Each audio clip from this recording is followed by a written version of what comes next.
बिस्मिल्लाहिर्रहमानिर्रहीम। टेस्टी। जी हाँ, आज हम बनाएंगे बहुत ही टेस्टी आलू पालक और इसे हम दूध में पकाएंगे। जी हाँ, आपने बिल्कुल ठीक सुना है, पालक को दूध में भी पकाया जाता है और इसका बहुत ही अच्छा टेस्ट आता है। दूध को हमने किस पॉइंट पे ऐड करना है, कौन कौन से बेसिक मसाले हम इसमें ऐड करेंगे, आज की रेसिपी में आपको तमाम डिटेल पता चलेगी। तो चलें आज की रेसिपी का आगाज़ इस दुआ के साथ करते हैं कि अल्लाह आप सबका दस्तरखान सजाए रखे और हम सबको सेहत और ईमान का रिज़्क अता फरमाए।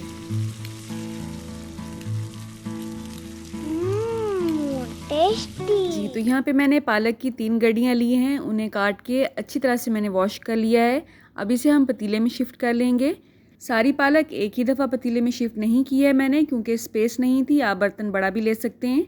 अब 3 गड्डी के हिसाब से मैंने 1 कप दूध लिया है। ये कप देखने में आपको बड़ा लग रहा होगा, लेकिन ये फुल भरा हुआ नहीं था।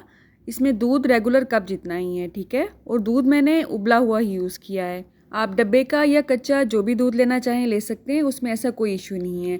अब जैसे जैसे पालक को हीट पहुंचेगी, पालक खुद ब खुद नीचे बैठना शुरू हो जाएगी और साथ ही साथ इसमें हम मज़ीद पालक ऐड करते जाएंगे। तो पालक को गलाने के लिए अगर आप स्टील का या मिट्टी का बर्तन लेते हैं तो रिज़ल्ट बहुत अच्छा आता है।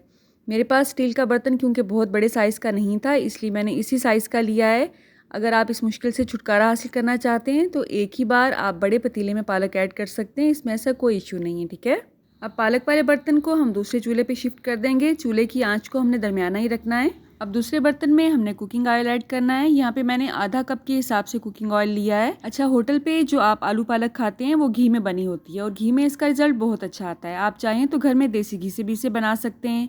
अब जैसे ही घी गर्म होगा या ऑयल गर्म होगा, इसमें हमने प्याज ऐड करने हैं। 3 अदद दरमियाने साइज़ के प्याज को हमने बारीक स्लाइसिस में बिल्कुल ऐसे ही काटा है, जैसे कि चावलों के लिए हम इसकी कटिंग करते हैं, ठीक है।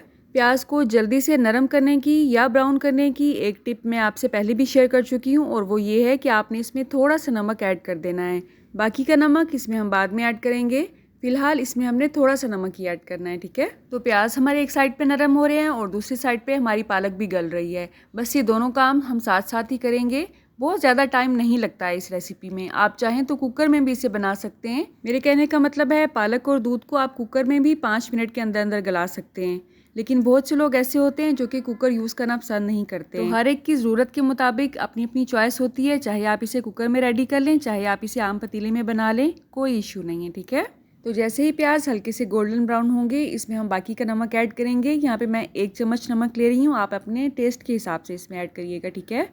बाकी इसमें हमने जो मसाले ऐड करने हैं उसमें शामिल है हल्दी पाउडर आधा चम्मच, सुरख मिर्च पाउडर यहाँ पे मैं 1.5 खाने का चम्मच लूँगी, क्योंकि ये थोड़ी सी स्पाइसी अच्छी लगती है। आप चाहें तो इसमें सब्ज़ मिर्च भी ऐड कर सकते हैं। खुश्क धनिया पाउडर अगर मोटा कूटा हुआ आपके पास है तो क्या ही बात है, क्योंकि उसकी खुशबू खाने में बहुत अच्छी आती है। तो 1 चम्मच मैंने इसका इसमें ऐड किया है, ठीक है। जीरा पाउडर आधा खाने का चम्मच, लहसुन पाउडर 1 खाने का चम्मच। आप चाहें तो फ्रेश अदरक और लहसुन का पेस्ट भी ऐड कर सकते हैं। मेरे पास क्योंकि वो फ्रेश नहीं थे, इसलिए इन दोनों चीज़ों का मैंने पाउडर ऐड किया है। अदरक पाउडर 1 चम्मच नहीं बल्कि 1/4 चम्मच ही ऐड करना है, क्योंकि अदरक बहुत गर्म होती है। बस यही मसाले हमने इसमें ऐड करने हैं। अब 1 से 2 मिनट इसकी अच्छी तरह से भुनाई करेंगे।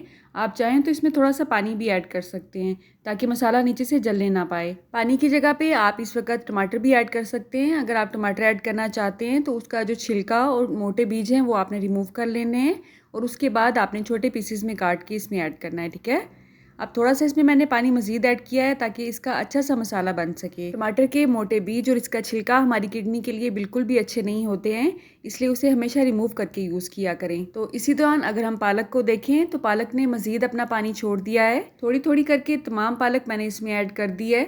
10 से 15 मिनट हो चुके हैं पालक को पकते हुए। तकरीबन ये 70% तक गल चुकी है। बाकी जो इसका गलाई का काम है वो हम मसाले के अंदर करेंगे। चूल्हे की आंच को इस वक्त मैंने तेज़ कर दिया है ताकि इसका पानी और जो दूध इसमें हमने ऐड किया था वो खुश्क हो जाए।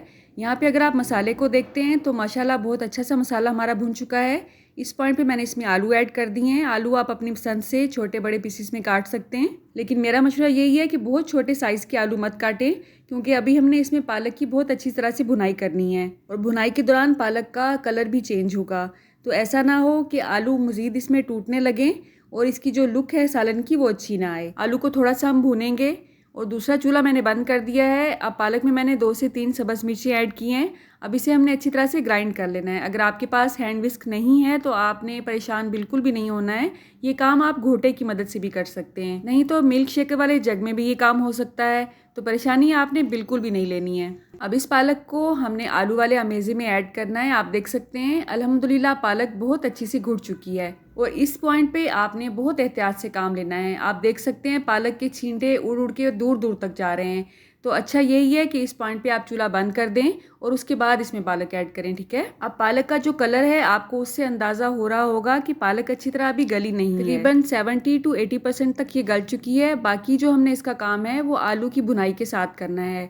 इसके छींटे अभी भी उड़ उड़ के बाहर आ रहे थे, इसलिए मैंने इसे कवर कर दिया है। चूल्हे की आंच को स्लो कर दिया है। पालक अपने ही दम में पकेगी, इसलिए आप तसल्ली से घर के बाकी काम कर सकते हैं। बस 4 से 5 मिनट के बाद इसमें हल्का सा चम्मच हिलाएं ताकि ये नीचे से जलने ना पाए और उसके बाद दोबारा इसे कवर कर दें। और ये प्रोसेस हमने तब तक करना है जब तक आलू इसमें अच्छी तरह से गल नहीं जाते हैं और पालक अपना कलर चेंज नहीं कर लेती है। तो 10 से 12 मिनट के बाद अल्हम्दुलिल्लाह आप देख सकते हैं पालक ने अपना कलर भी चेंज कर दिया है। इसका मतलब है ये बहुत अच्छी तरह से गल चुकी है और आलू भी हमारे बहुत अच्छी तरह से गल चुके हैं। इसमें आपको कोई भी पानी नहीं नज़र आ रहा होगा। अब इस पॉइंट पे आप इसमें देसी घी या मक्खन का तड़का भी लगा सकते हैं। हल्का सा उसमें लहसुन को ब्राउन करें और इस पर तड़का लगा दें, लेकिन मैं इसमें तड़का नहीं लगाऊंगी। अच्छा, होटलों पे जो आपको पालक मिलती है उसके ऊपर खूब सारी तरी आपको नज़र आती है। असल में वो तरी गोश्त के शोरबे की होती है। होटलों पे क्योंकि बहुत सारे सालन बनाए जाते हैं और कीमा और गोश्त तो अक्सर ही बनता है, तो कीमे और गोश्त की जो तरी है वो पालक वगैरह पे ऐड करने से इसका टेस्ट बहुत ही उम्दा लगता है। लेकिन क्योंकि हमने इसको दूध में बनाया है तो आप यकीन करें इसका टेस्ट बिल्कुल ऐसा ही आपको मिलेगा जैसे होटलों वगैरह पे पालक बनती है।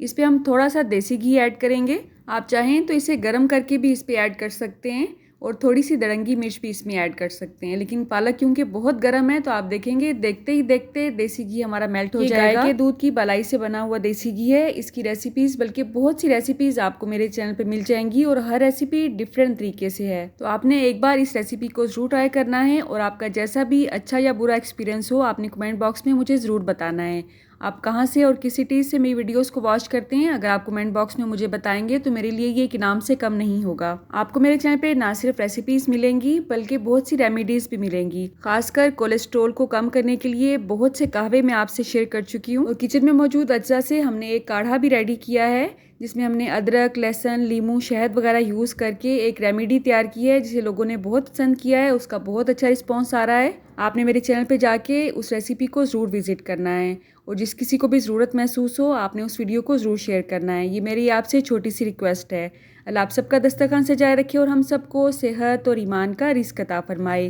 अल्लाह हम सब के रिस्क में कसरत, बरकत और आसानी अता फरमाए। रुके रुके सुने, जाने से पहले वीडियो को लाइक कर दें, अच्छी लगी तो शेयर कर दें और सब्सक्राइब करने के बाद बेल का आइकन भी ज़रूर प्रेस करें। जज़ाकल्लाह। मेरी नेक्स्ट वीडियो तक अल्लाह हाफ़िज़।